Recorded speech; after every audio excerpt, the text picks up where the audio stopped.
now that we talked about my trauma, what was your worst Valentine's Day that you've had? You had a bad Valentine's Day? My Who do I need worst to beat up? Valentine's. I got my fist Oh ready. God, my worst Valentine's Day was a Valentine's Day that never happened. It was a first date, and I was excited. And I know there's a lot of pressure on Valentine's Day, but it was we had been messaging for a long time, and finally we were like, let's actually meet up. And so we went to we were gonna meet up at this restaurant in Hollywood, and I got there.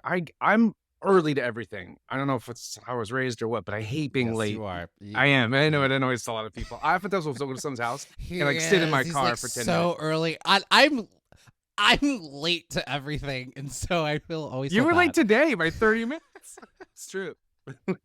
Technically 2 days because I had to push this back 2 days. And then another 30 minutes was needed. Sure, absolutely. Yes. But anyway, I got there 10 minutes ahead of time, got us a good table, was ready to go. And we're supposed to meet at noon. Oh, no. And we keep in mind, similar to you, we had talked a lot. Like it was not just, hey, we should meet up. It was like, dozens and dozens of texts over like a week or two. And then noon rolled around, 12:15, 12:30, and so I started texting saying, I know parking is crazy. I always make excuses. Hey, I know parking is crazy. You're probably struggling with that. Are you near? I can meet you, blah, blah, blah, and nothing. And then 12:45, then 1 p.m. And then it was Valentine's Day. So the server came up to me and said, oh no, are you ready to order now? And I was like, I'm so sorry. Just a minute. And he said, I'm so sorry. We have an hour and a half. What's it called? You can only sit at the table for an hour and a half if it's a special holiday.